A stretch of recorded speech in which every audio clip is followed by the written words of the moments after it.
غیر قومونه څومره قدر د یو بل کا په مرګونو چې اخته یو پښتانه یو نور مو پرېږدئ نړیوالو چې دمه شو د یو لوی جنګ راستانه یو پښتانه یو.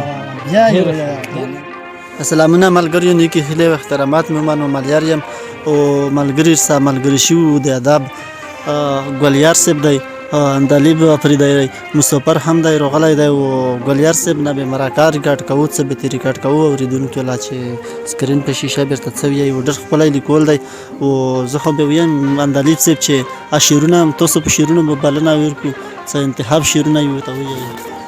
ډېره مننه ملیار صاحب. انتخاب شعرونه خبر افریدي صاحب دی یایي چې اچستانه غورځېدلی په لار کې، اچستانه غورځېدلی په لار کې، هغه دور خو ما موندلی په لار کې، د دې ځای نه ګودر جونه ښکارېږي، دا ملا چې ودرېدلی په لار کې، او ماښام تللی مې که دې ته ورا نغلو خیبر بیا چېرته لوېدلی په لار کې. ډېر ښه دی.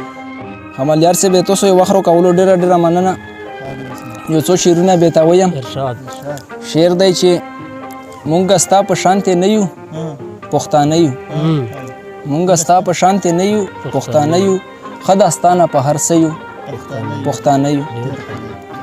او شعر دی چې غیر قومونه څومره قدر د یو بل کا، څومره قدر د یو بل کا، په مرګونو چې اخته یو پښتانه یو. مننه.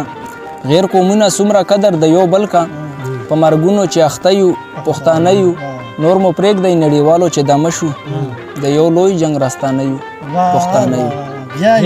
مننه. نور مو پرېږدئ نړیوالو چې دمه شو د یو لوی جنګ راستانه یو پښتانه یو.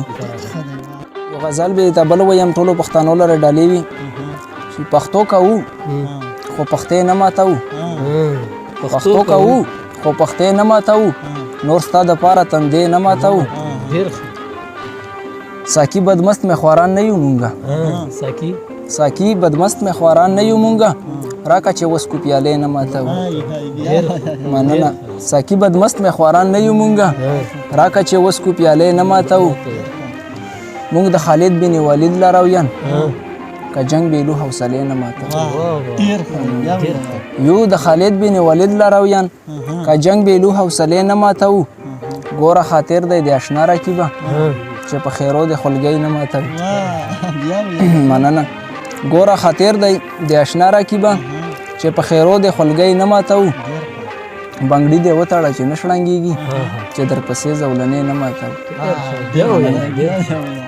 بنګړي دې وتړه چې نه شړنګېږي، چې در پسې زولنې نه ماتوو. د خدای په ځمکه یو نښتې سره سړي پې وژنو بدۍ نه ماتوو. د خدای په ځمکه یو نښتې سره سړي پې وژنو بدۍ نه ماتوو. مونږ په ګلونو یو مین ګل یاره، مونږ د ګلونو غوټۍ نه ماتوو.